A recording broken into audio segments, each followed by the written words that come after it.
Sir इधर देखिए sir, 1 second sir, आगे देखिए सर पूरे।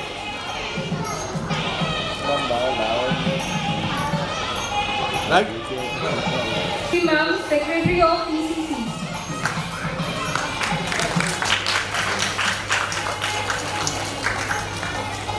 सर क्या छोड़ सर, 1 सेकेंड राइट।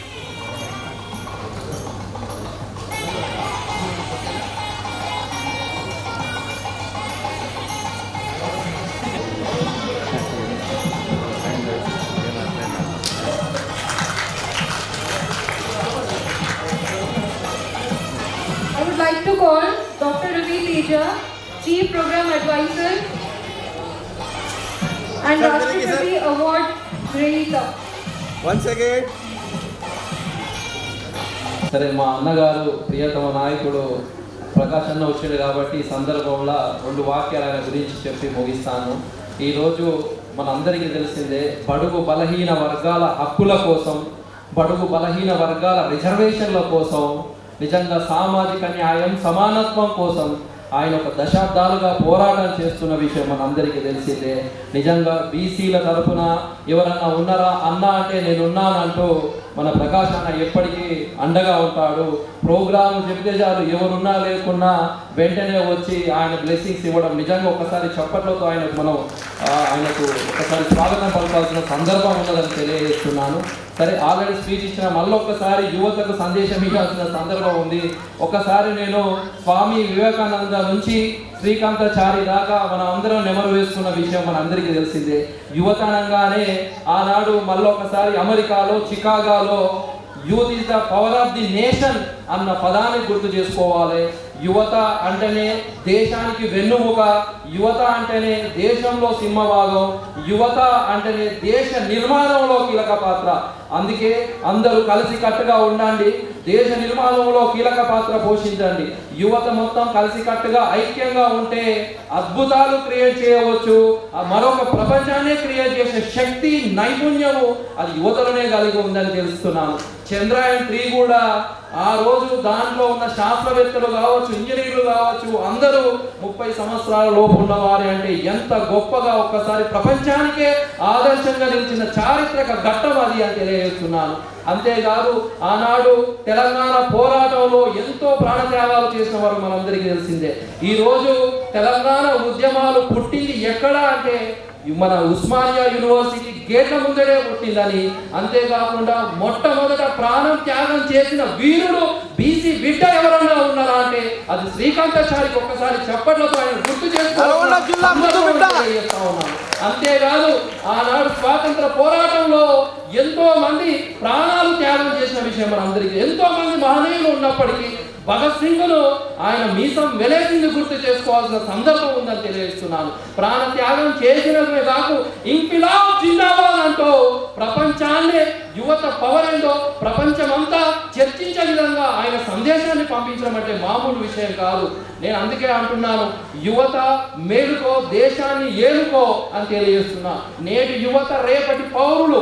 అందుకే యువత కలిసికట్టుగా ఉంటే ఈ ప్రపంచంలో ఏదైనా సాధించగలమని తెలియజేస్తా ఉన్నాను. ఓ కవి అన్నాడు, వీలైతే పరిగెత్తు, లేకుంటే నడుస్తూ వెళ్ళు, ఇంకా లేకుంటే పాక్కుంటే వెళ్ళు, కానీ మీరు ఎంచుకున్న గమ్యం సాధించే వరకు, మీ లక్ష్యం చేరుకునే వరకు మాత్రం ఆగకుండా పరిగెత్తండి అని తెలియజేస్తున్నాను. ఇలాంటి వేదిక తెలంగాణ సిటిజన్ కౌన్సిల్ వారి ద్వారా ఇంత అద్భుతమైన కార్యక్రమాన్ని ఏర్పాటు చేసినందుకు ఆ సంస్థకు సంబంధించిన వారందరినీ ఒకసారి చప్పట్లో కూడా మనం వారికి స్వాగతించవలసిన అవసరం కూడా ఉందని తెలియజేస్తా ఉన్నాను. ఎందుకంటే తెలంగాణ సిటిజన్ ఆఫ్ కౌన్సిల్ నిజంగా నారాయణ ముదిరాజు గురించి చెప్పాలంటే ఆయన ఒక గొప్ప వ్యక్తిత్వం కలిగిన వ్యక్తి. ఆయన ఒక సామాజిక కోణంలో గత దశాబ్దాలుగా పోరాటం చేస్తున్నాడండి. ఈరోజు అమెరికాలో ఉన్నాడు. అయినా తన సహచరులతో ఈ కార్యక్రమాన్ని చేయడంలో ఉద్దేశం ఏంటి? యువతను ఎంకరేజ్ చేయాలి, యువతను ప్రోత్సహించాలి. రేపటి పౌరులు వాళ్ళే. ఎన్నో విజయాలు ఇక్కడ ఉన్న వారిలో ఎంతో మంది ఐఏఎస్లు ఉన్నారు, ఐపీఎస్లు ఉన్నారు, డాక్టర్స్ కాబోతున్నారు. అందుకే దేశ నిర్మాణంలో కీలక పాత్ర పోషించాలి. చెడుకు దూరంగా ఉండాలి, మద్యపానం కావచ్చు, డ్రగ్స్ లాంటి వాటికి దూరంగా ఉండాలి. ఎందుకంటే కొంత విద్యార్థులు ఈరోజు ఈరోజు డ్రగ్స్కు బానిస అవుతూ మిగతా బీహార్ రాష్ట్రాలు వేరే రాష్ట్రాలతో కంపేర్ చేస్తుంటే మనది కొంత తక్కువ ఉన్నప్పటికీ ఈ మధ్యన పెరుగుతూ ఉంది. కాబట్టి డిఫరెంట్ క్యాంపెయిన్స్ చేసి చైతన్యం రగిలించాలి. మీరే ఇంకో యువతకు కూడా ఆదర్శంగా నిలిచాలని. ఇక ఫైనల్గా ఈరోజు అవార్డ్స్ అందుకున్న వారికి నిజంగా వివిధ రంగాలలో వారు చేస్తున్న సేవకు గాను ముందే నారాయణ గారు ఎవరినైనా సెలెక్ట్ చేస్తారు అంటే చాలా ప్రొసీజర్స్ మెయింటైన్ చేస్తారు. వారు ఎవరైతే అవార్డ్స్ అందుకుంటున్నారో వారు నిజంగా ఒకసారి వాళ్ళందరికీ కూడా నేను చప్పట్లతో మళ్ళీ ఒకసారి వాళ్ళకు మనం కృతజ్ఞత తెలియజేయాలి. Thank you. సిటిజన్స్ కౌన్సిల్ ఆధ్వర్యంలో ఈరోజు అంతర్జాతీయ యువజన దినోత్సవ ముగింపు కార్యక్రమాల్లో భాగంగా youth global icon youth awards మరియు జాతీయ సమైక్యత అవార్డ్స్ని అందజేయడానికి నిర్ణయించి ఈ కార్యక్రమాన్ని నిర్వహిస్తున్న సందర్భంగా ఏర్పాటు చేసిన ఈ సమావేశానికి సభాధ్యక్షుడు డాక్టర్ రవితేజ గారు, రాష్ట్రపతి అవార్డు గ్రహీత అధ్యాపకుడు, పెద్దలు గౌరవనీయులు విద్యారత్న లయన్ డాక్టర్ కోమటిరెడ్డి గోపాల్ రెడ్డి గారు, బీసీ ఉద్యమ నిర్మాత డాక్టర్ దండు కుమారస్వామి గారు, డాక్టర్ ఇట్టా ఉదయశ్రీ గారు, వేణుగోపాల్ గారు, సూర్య గారు, సుమన్ గారు, వారు గవర్నమెంట్ న్యాయవాదిగా హైకోర్టులో ప్రాక్టీస్ చేస్తున్నారు.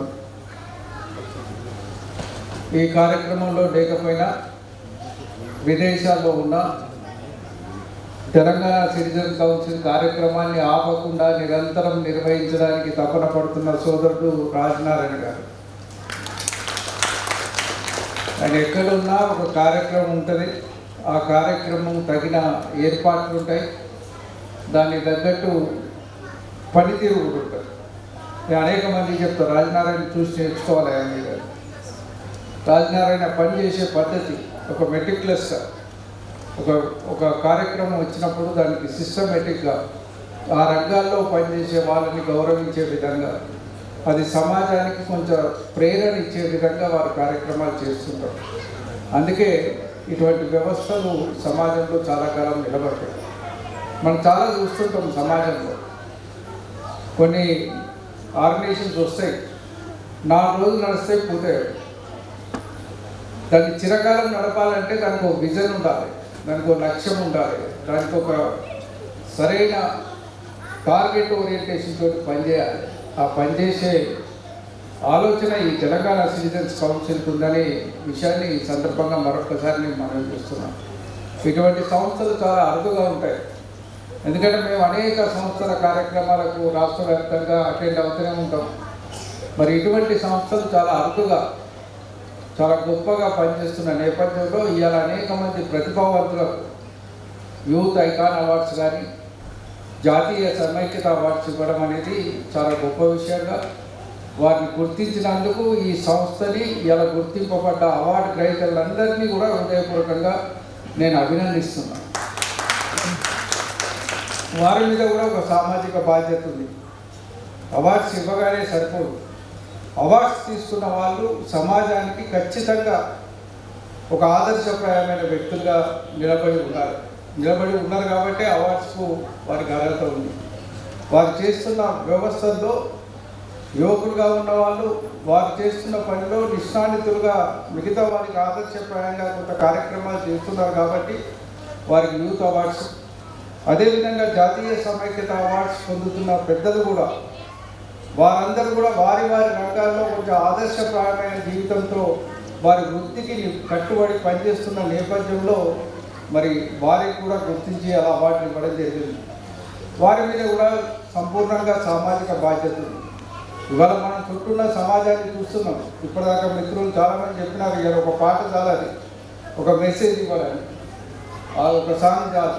పెద్దలు మరి గోపాల్ రెడ్డి గారు కూడా అనేక విషయాలు చెప్పినారు. మసూరుడు కుమారస్వామి గారు కూడా మాట్లాడినారు. ఇవాళ మనకి చెప్పడం ఈజీ, కానీ చేయడం చాలా కష్టసాధ్యమైన విషయం. చుట్టూ ఉన్న సమాజంలో అందరికీ ఒక రోల్ మోడల్ లాగా నిలబడడం అనేది చాలా కష్టసాధ్యమైన విషయం. దాన్ని ఇవాళ నిర్వర్తిస్తూ ముందుకు వెళ్తున్న వాళ్ళు ఈ సమాజానికి ఒక ప్రేరణగా, మిగతా వాళ్ళకు ఒక దిక్సూచిగా నిలబడాల్సిన అవసరం ఉంది, బాధ్యత ఉంది. ఆ దిశగా మీరు పనిచేస్తే ఇవాళ ఈ అవార్డ్స్ యొక్క కార్యక్రమం దిగ్విజయమైనట్టే, విజయవంతమైనట్టే అని ఈ సందర్భంగా నేను మనం చూస్తున్నాను. ఇవాళ అవార్డు ఇచ్చిన కార్యక్రమం ప్రజల నుంచి హర్షింపబడాలి, అందరితో గొప్పగా ఉందని చేయాలంటే మీ జీవితాలు కూడా 10 మందికి స్ఫూర్తిదాయకంగా ఈ సమాజాన్ని చైతన్యపరిచే విధంగా భవిష్యత్తులో ఉండాలని కూడా ఈ సందర్భంగా నేను మనవి చేస్తూ, వాస్తవంగా కాలాతీతమైంది. నేను ఒక హాఫ్ అన్ అవర్ లేట్గా వచ్చినాను. మాకు సడన్గా కామన్వెల్త్ పార్లమెంటరీ అసోసియేషన్కి సంబంధించిన ఒక సమావేశం సడన్గా వచ్చింది. అది ఢిల్లీకి పేపర్ పంపాల్సింది. దానికోసం మళ్ళీ నేను మా కౌన్సిల్కి వెళ్ళి ఆ పేపర్స్ అన్ని డిస్పోజ్ చేసి రావడంలో ఆలస్యమైనందుకు మన్నించమని కోరుతూ, అందుకే చెప్పిన రాగానే ఇంకో హాఫ్ అన్ అవర్ లేట్ అయినా నేను ఉంటా, నాకు ఓపిక ఉంది, అందరికీ అవార్డ్స్ ఇచ్చిన తర్వాతనే ఇక్కడికి వెళ్తామని చెప్పి నిర్వాహకులకు కూడా చెప్పడం జరిగింది. Right sir.